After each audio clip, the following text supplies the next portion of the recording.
Very good. Let me quickly give you a rundown of the last 6 decades or so since Malaya got independence and since Malaysia was formed in 1963.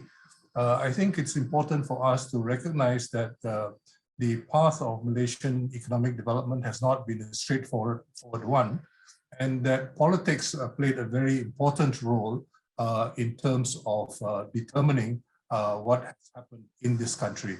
The deal which was made between the governments of the leaders of Malaya who were engaging with the British was a deal to protect British colonial interests, economic interests. Political power would be ceded, but economic power and in fact the strategic importance of the region was basically conceded. So what we see in the first period up to about 1969 is the economic policies largely which are often described in Malaysian economic history as laissez-faire policies of Tunku Abdul Rahman.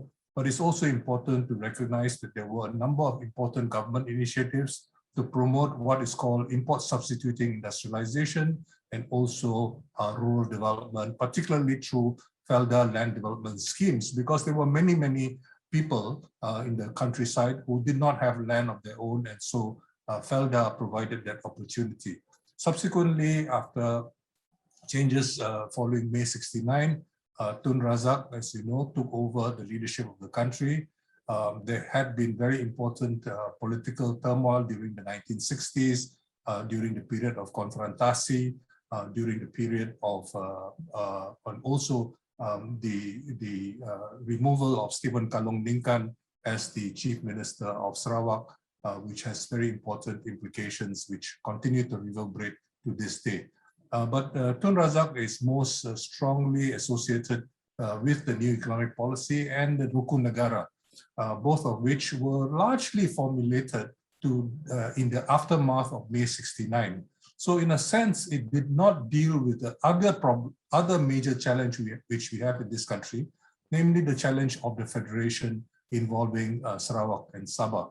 Now, following that, you have, of course, a period of export-oriented industrialization and the emergence of even more state-owned enterprises. Let us remember that there were state-owned enterprises which were created during the colonial period, but this became far more significant in the post-colonial period from the mid-60s and especially during the 1970s. Tun Razak, as everybody knows, passed away in January 1976, and he was succeeded by his sort of brother-in-law, Hussein On. Hussein On basically continued many of the initiatives, undertook some new initiatives, but basically you had similar policies to the earlier period during the 1970s. Then you have in 1981, Hussein On being succeeded by Tun Mahathir, and Tun Mahathir, of course, is associated with many different episodes of governance in this country. I would like to distinguish the 3 or 4 episodes. What I call M1 is the first half decade or so after he becomes Prime Minister in the middle of 1981, and he pursues the idea of developing heavy industries, not only the steel industry, but also the car industry. And this is done in conjunction with looking east. In my view, looking east was very important because we had become very accustomed to looking west, to looking particularly to the UK, but also to increasingly to the US for ideas and so on and so forth. Some of which may have been helpful, but many of which I would argue were actually quite misleading. Then in the middle of the 1980s, Tun Mahathir had problems, and he responded to these problems in a rather unexpected way, almost reversing the increase, what had happened in the preceding period of greater and greater government intervention by pursuing policies of not only economic liberalization, but also cultural liberalization. And he also pursued some privatization and embarked on the second phase of export-oriented industrialization. And the timing was very good because at that time, the Northeast Asian countries such as Japan, Korea, even Taiwan province of China were all facing very tight labor markets. They had full employment and they were very keen to lower the cost of production by moving not only to China, but also to Southeast Asia, and Malaysia was a major beneficiary, like some of the other Southeast Asian countries. Then in the third phase basically begins with the East Asian financial crisis of 1997-98, and this is a period of crisis management, attempts at recovery, but basically an abandonment of the industrialization, which was very rapid during that second phase, which I referred to earlier. Now, Tun Mahathir stepped down and was succeeded by Tun Abdullah Badawi, who in some senses reversed some of the previous emphasis on industrialization by emphasizing agricultural reforms as well as state-owned enterprise reforms, which are still important to this day. And then, of course, as we know, he was pushed out after being very successful in his first election in 2004. He did very poorly in his second election in 2008, and this became the pretext to push him out of the leadership, and he was succeeded by Najib Razak, who, as we all know, was very importantly had been encouraged very much by Tun Mahathir up to that point. Now, Najib Razak promised a lot and often did precisely the opposite of what he promised. For example, he promised a new economic model and promptly did precisely the converse of what he had promised. But the new economic model was yet another round of economic liberalization, but it was not successfully pursued because Najib Razak was very concerned about winning back political, the hegemony of UMNO, and he did this by a number of means. Firstly, by increasing political financing. He created 1MDB, as we know, particularly for the 12th general election. And then when he did better, but not much better in that election, he tried to recoup the losses of 1MDB through a number of new projects, including, I would argue, the ECRL project, supposedly to develop the East Coast. Now, of course, all this is done with the best of supposed intentions, but as we know, there was always something behind it. Then, most recently, that led to the rejection of the Najib regime, the Barisan Nasional regime, and then a succession of governments. And recently, we have seen the third of, as many people like to joke, one election, three governments. So you have the PH government, the PN government, and now the BN plus government. Now, if we think about the Najib period, what Najib period meant was the result of the so-called new economic model was actually a new model of cronyism. New cronies emerged, and this has been very important, I think, partly responsible for the narrowing of the political base of the ruling coalition. Renewed emphasis on the so-called private sector, which actually led nowhere, or actually did very little, I would say, and the abandonment of industrialization in favor of services, of which relatively little has developed in terms of modern services, mainly traditional services. A lot of good rhetoric, improving governance, accountability, but in all this, greater strengthening of the role of the Prime Minister, with the Prime Minister also controlling the finance ministry very, very actively, unlike, say, during the Abdullah Badawi period before that.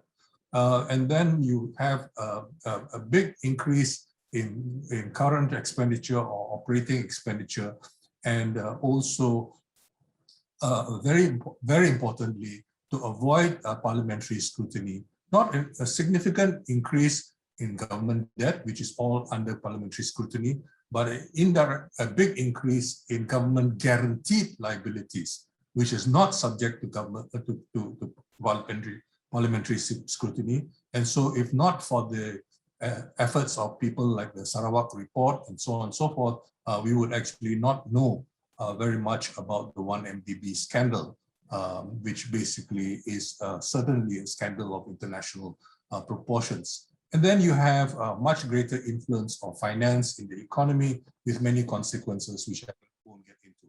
Now, let me quickly try to share with you some of the, through a number of graphs and tables, share with you the record. So you can see that Malaysian economy has been growing, but the growth has not been even. Has been quite uneven. Every 11 or 12 years or so, there is a setback, but largely the Malaysian economy grew reasonably well until the setback so you have an acceleration of growth, particularly during the 1970s, and again from the late 1980s until the East Asian financial crisis. Since then, growth has been very lackluster, even before the pandemic. Now, it's important also to recognize that our country is still a very open economy, very much dependent on international commodity prices. And this dependence on international commodity prices has meant, among other things, that the ups and downs of commodity prices have been very, very important for our country. Now, there has been a decline over time of agriculture, the decline, the mining continues to be important, but unlike the previous emphasis on tin during the colonial period and the early post-colonial period, petroleum is really the main story of mining these days is the story of petroleum, although there are, of course, other things which are being mined in this country. The manufacturing sector grew tremendously until the end of the last century, and basically reaching a peak of about 31% of the economy, and since then has shrunk, relatively speaking, although there continues to be a bit of growth. But what we see is the huge growth of the services sector. And it's important to emphasize that the services sector has been largely, which has been growing, has been primarily traditional services rather than modern services. Most of what is classified as modern services refer to government services, and the number of people in the government sector has doubled during between the end of the Mahathir period and the end of the Najib period. So from about 850,000 to about 1.7 billion. So that's a huge increase. But other than a few digital services, we have seen very little growth of modern services per se. And this is part of the problem which we have in this country. A lot was made about the potential for financial services, but none of this has materialized. And I frankly do not believe that even if it materialized, it would have done very much for the Malaysian economy. Consider, for example, the UK economy. The City of London may be doing very well, but the rest of England is in pretty much in shambles, as everybody knows. Now, if you look at the whole question of employment, again, the employment profile of the country has changed tremendously over the last 3 decades. And it's very useful for us to just, sorry, not 3 decades, over the last 5 decades. And it's useful for us to consider how much this has changed over time. Now, these are all different ways of capturing some of the developments which I referred to earlier. I just want to emphasize here the significance of the turning point which took place with the Asian financial crisis. You can see here that gross domestic capital formation and net foreign direct investment were adversely affected. But very importantly, I think it's important to recognize that although gross domestic capital formation declined tremendously after 97, the net FDI did not decrease significantly. There's a myth that it is all because of FDI falling. FDI really begins to fall around the middle of the first decade of the 21st century. Basically from the time Abdullah Badawi takes over, and this continues into the Najib period, as you can see. The reason for emphasizing this is that you often hear many people saying, oh, what do we do to encourage foreign direct investment? Let me emphasize something which should be obvious to anybody who seriously follows these issues. Domestic investment leads, foreign investment follows. It is not the other way around. Don't expect to turn around the Malaysian economy by relying on foreign investment. The only country which has been able to do this reasonably successfully has been Singapore. And this is for very peculiar reasons, because Singapore doesn't want the domestic business class to become too strong. So it wants a strong foreign presence in the country for various political and other reasons, which I won't get into right now. So remember that what is really needed is to encourage and enable domestic investors to invest in the real economy, not the financial economy, because the financials, you can have a lot of financial investments without contributing to the growth of the real economy. So let me move through some of these things quickly, because there's a lot for me to cover in the next few minutes. Sorry, I'm going backwards. Okay, so one of the very important things to recognize has been the deterioration. During the Mahathir period, there was some improvement in Malaysia's science infrastructure. Not wonderful, but not too bad. We were ahead of China, for example, in 1997.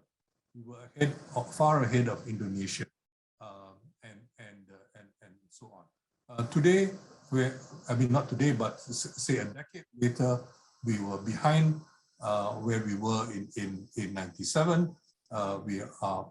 Indonesia is now ahead of us, and China is well ahead of us. This just basically, and the situation unfortunately has become even more dire since then. So this gives you a sense of where we are, and I think I don't have a more recent figure, because that kind of infrastructure ranking has not really been continued, and it's not fair to compare different types of data from different sources. Urbanization, whereas in 1957, Peninsular Malaysia at that time was about less than 10% of the population was urban. Sorry, there's a mistake in the table there.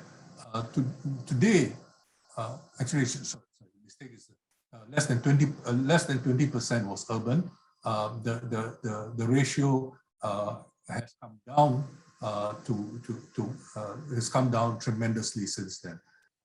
Including Sabah and Sarawak, the situation, of course, is Malaysia as a whole is less urbanized, but it's important to recognize that all this data for the years from 1970 onwards are for Malaysia as a whole. Now, as far as ethnicity is concerned, this is the Malaysian obsession, or I should emphasize it's more of a peninsular Malaysian obsession. And in fact, these figures give us some idea. And of course, the Bumiputra share of ownership has gone up to over 1/5. The Chinese share has come down, and the foreign share has also came down to 41%. And in fact, it has gone down even further now, because a lot of foreign capital has withdrawn from the country. But this is ownership of share capital. Okay, we're not talking about the real economy. The real economy continues, and this is, I think, is very important, because we tend to be obsessed with numbers like this, and we forget the big picture, which is the real economy. So let me move on to point out that the one important development since the mid-1980s is that in the past, much of the Bumiputra share was held by government agencies. Now it is increasingly held by individuals. But has that really helped Bumiputra entrepreneurship and so on and so forth? I would argue not really. Now, let me go on to emphasize the changes in occupations in the country. Again, the 1957 figures are not comparable with the other figures, but it's important for us to recognize that 3/4 of the population of this country, 3/4 of the population of this country, since the beginning of this century, have been wage earners, okay, wage and salary earners. And about less than 20% are self-employed, and employers constitute only about slightly over 3%. And this, of course, includes very, very small and petty employers, which don't even get categorized as small and medium, but are actually micro enterprise employers. So, and of course, we still have many people who are classified as unpaid family workers, and this is especially important in places like Sarawak. Now, occupation figures, I don't want to get into too much detail here, but you can get a rough idea of the numbers, and this slideshow is available to all of you if you like, organizers after this. And here you can see another Peninsular Malaysian obsession with the ratios of incomes between ethnic groups, and you can see a narrowing of the ratios over time. But you know, from one year to the next, these numbers can change fairly drastically, depending on all kinds of factors, which I won't do right now. Poverty rates, Malaysian official poverty rates are very low. Of course, it is arguable that the numbers have actually gone up. Some of my colleagues have actually done their own estimates, and they argued that before the pandemic, that means with the numbers from 2019, they argued that about 20% of the population actually barely eked out a living. The Malay expression is kais pagi makan pagi. They couldn't even do that. Okay, they were not able to even have 3 square meals a day, to put it another way.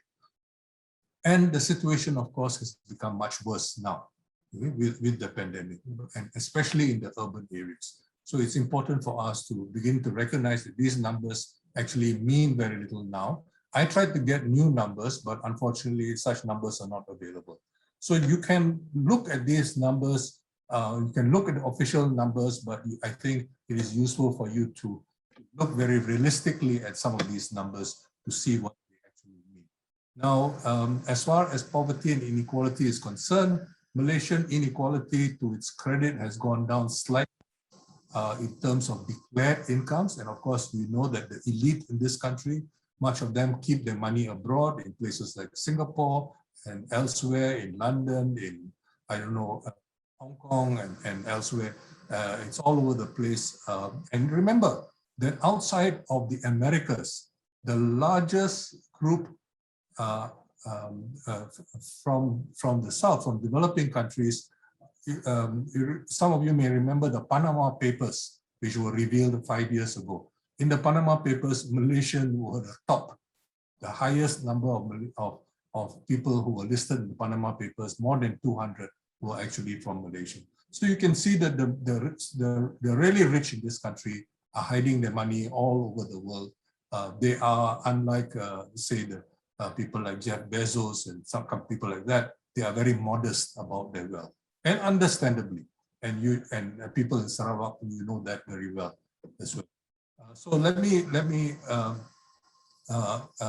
I think one of the issues, if we had time, is to go into where taxes are coming from. Unfortunately, taxes have actually declined over time, and I won't get to. And very importantly, also you can see how the government spends money. The point I want to make here is whether on the taxation side or the spending side, the role of government is not progressive. We all tend to assume that when the government taxes, it taxes the poorest, it taxes the rich people, and does not tax the poor people.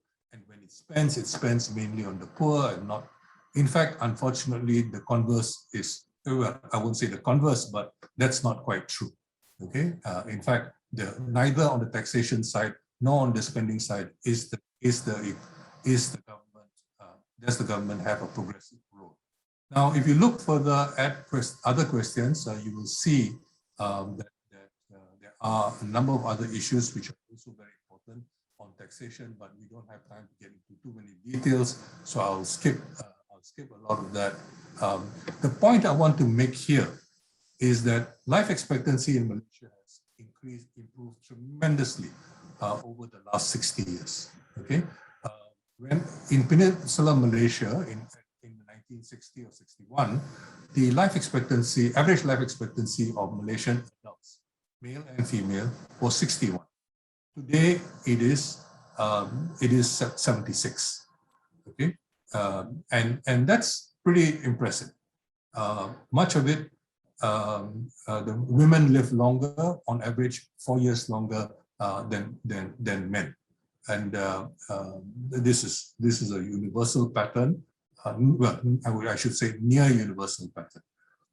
But if we look at why this life expectancy went up, it mainly went up because of the reduction of child mortality, infant mortality, sorry, and as well as maternal mortality. In other words, the loss of life during the period of pregnancy and birth was the biggest killer in this country. So by largely reducing that or eliminating that, life expectancy is shot up.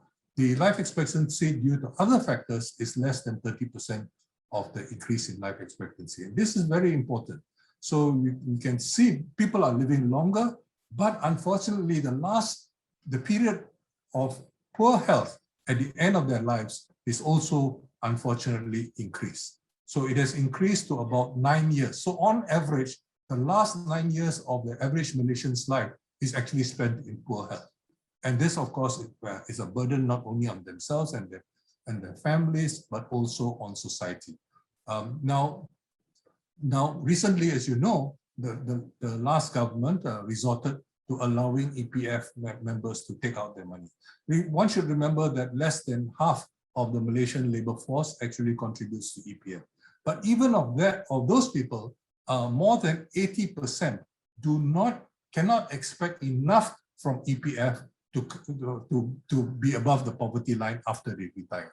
Okay, that's how little they had in EPF. So only 18% had more than enough. And even now, that is been diminished by the fact that many of them have had to withdraw their EPF from their EPF accounts, leaving them very little left. So the ability of older people in Malaysia to live above poverty in their old age is also been severely compromised by the nature of some of the measures used to deal with the current crisis. Now, moving very quickly, I think it is important to recognize that dealing with this epidemic is not easy.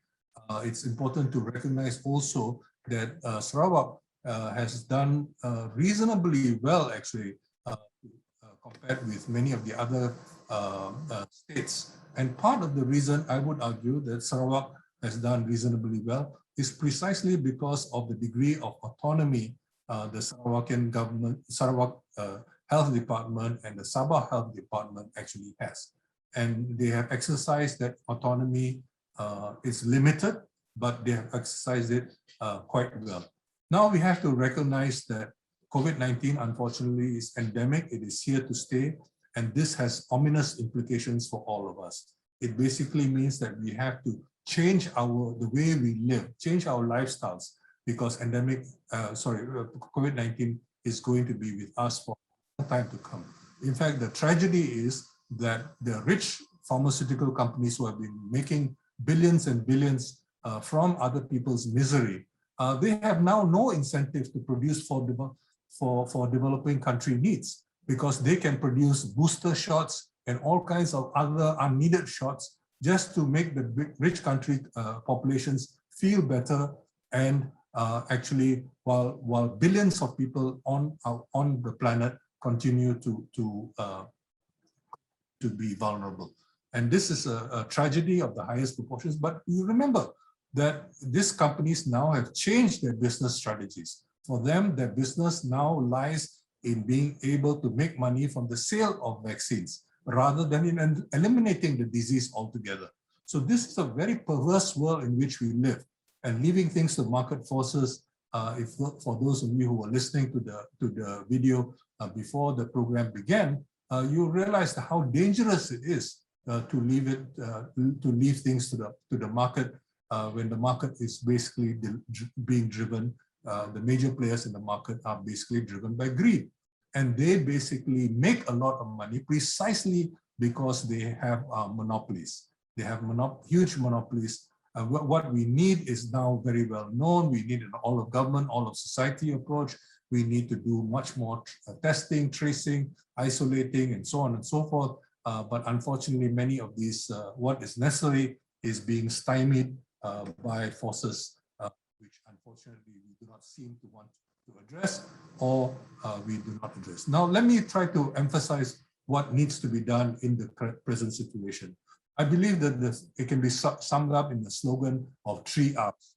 We need to provide much more relief so that people can survive these very, very difficult times, especially because their inability to earn incomes is primarily because they are prevented from working. When you introduce a lockdown, as has been imposed in Klang Valley, for example, where I live, people are not able to earn. They are not allowed to go out and earn some money.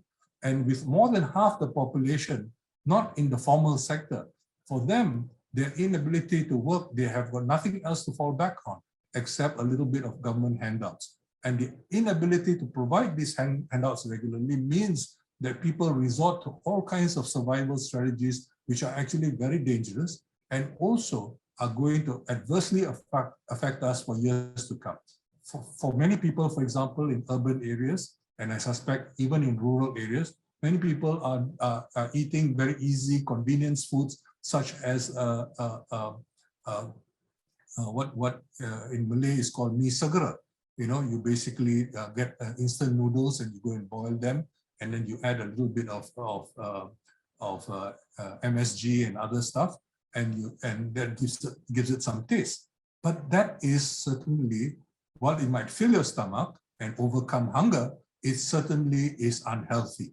Okay, and this is the kind of situation which we are in now. We have been living in for a year and a half, and this will basically affect people, especially the younger generation, the children, the ones who are not yet working. It will adversely affect their physical development. It will adversely affect their cognitive or mental development as well.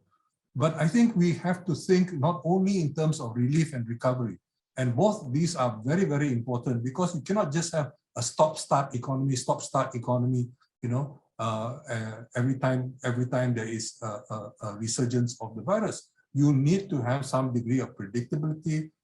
Companies need to have that. Firms need, families need to have that as well. So, and to ensure that a recession does not become a depression, it is extremely important to ensure that there is enough liquidity in the economy. What is liquidity? It basically means that there are enough people continuing to spend money. So giving people money, rich people money, is not going to help, okay? Because they are already spending what they already get what they need. They are not going to bother to spend anything more, okay? And unless you have people like Jeff Bezos and company who use their money to go to space while billions are dying, billions are at risk, and millions are dying. You know, it's the height of irresponsibility, but there's nothing to stop them from doing so. Instead, what we need is a situation where you need to have reforms. Let's face it, the situation before the pandemic was not wonderful. Building back better is not just good enough. We need to build forward. And it is possible to spend much more money, but during a number of ways. I don't want to get into the details of that. And it's also possible to introduce taxes on those who will continue to make a lot of money during this period, because for example, commodity prices have some commodity prices have gone up. That means you can impose windfall taxes. Some people are selling a lot of latex products and making a lot of money from that. You can impose windfall taxes, but none of these taxes are being imposed. Instead, we have an adverse situation. Now, many people think, oh, people claim things like, oh, let's have the CPTPP and so on. Let's face it, the CPTPP, for anybody who has bothered to study it, is not primarily about trade. It is about investment. The RCEP is much more about trade, and the RCEP has already been ratified, and it will contribute to greater, one hopes, to greater trade in the region. But unfortunately, the greatest culprits in terms of cutting off trade ties, since not only following the pandemic, but even before, after the so-called global financial crisis of 2008, were actually the rich countries, not the poor countries. Poor countries can't afford to do that kind of thing. And this is something which we need to emphasize.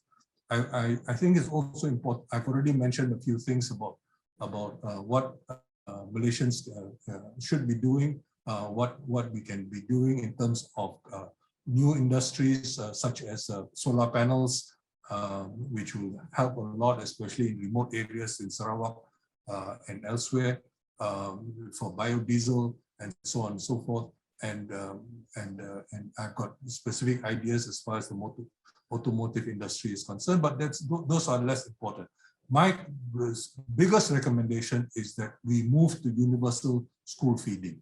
That means the money which is now being spent by the Ministry of Education, which is only for the so-called B40, should be extended to all school children. And this basically means that the Ministry of Education should look at what the Ministry of Health has been doing in Northern Johor, for example. In Northern Johor, there's an experimental program where parents have to pay for it. But what we see as a result of this, that the children's physical development has improved, mental development has also improved, with improved nutrition after just 1 year. And this is very, very impressive. And the meals cost 2 ringgit instead of the Ministry of Education's 3 ringgit. The 3 ringgit which the Ministry of Education spends goes, a great deal of it goes to imported products. The Ministry of Health program involves many more local products. So we need to get the Ministry of Agriculture to change the character of Malaysian products. Instead of being concerned about Malaysian vegetable production only when the vegetables are rejected by neighboring countries, say south of the Causeway, for example, we really need to pay attention to the food health and safety of Malaysians. We must make sure that Malaysians are not eating food with too many toxic substances from pesticides and so on and so forth. So what we need is a much more whole of government approach, not just to deal with the pandemic, but to improve governance in the country. Now, there are a whole range of other things which need to be done. Particularly, a good reference is the what do you call it? The whole question of the Sustainable Development Goals. So that's a useful reference for what is desirable and so on. There are a number of very specific reforms, but I think in the interest of time, let me skip over some of these issues. Let me just point out that if you would like to raise them during the question and answer period, I'll be very happy to respond to some of them. But I think one of the issues, of course, is the whole question for people in Sarawak is the whole question of federalism. How should federalism be reformed to ensure protect the legitimate interests of the people of Sabah and Sarawak? I want to emphasize the people of Sabah and Sarawak, not the elites of Sabah and Sarawak. And this, I think, is extremely important to deal with.